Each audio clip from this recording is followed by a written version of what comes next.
je m'en vais vous faire la lecture du communiqué numéro 55 de ce samedi 25 avril 2020. Le ministère de la Santé et de l'Action sociale a reçu les résultats des examens virologiques ci-dessous. Sur 703 tests réalisés, 69 sont revenus positifs. Il s'agit de 63 contacts suivis par nos services,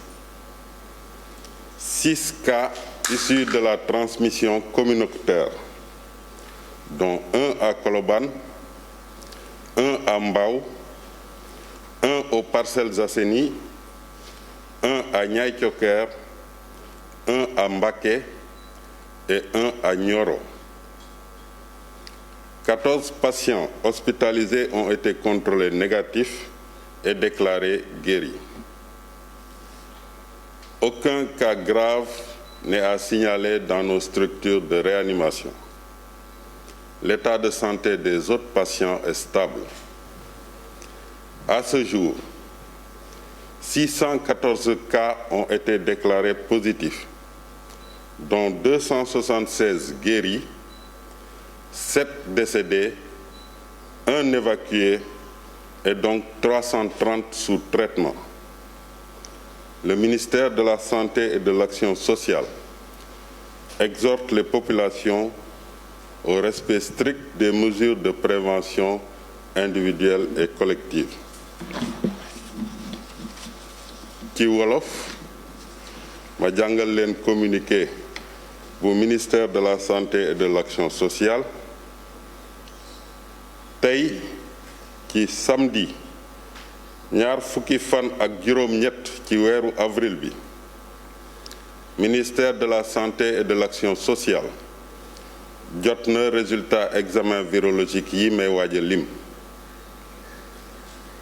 ci juróom-ñaari téeméer ak ñetti test yi ñu def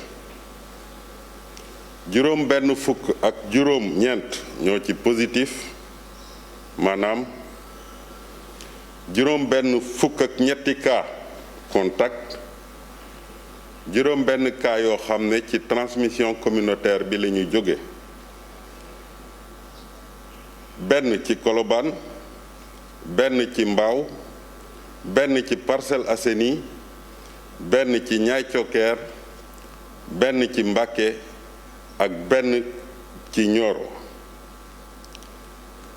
ci malade yi ñu hospitalisé fukk ak ñeent wër nañu ci dinañu génn ci waxtu yi ci kanam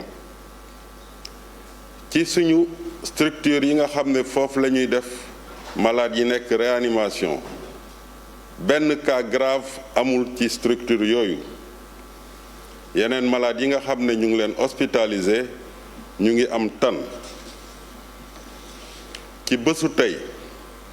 dalee ko bés bu njëkk bi Sénégal amee benn cas wàññi nañu juróom benn téeméer ak fukk ak ñeenti cas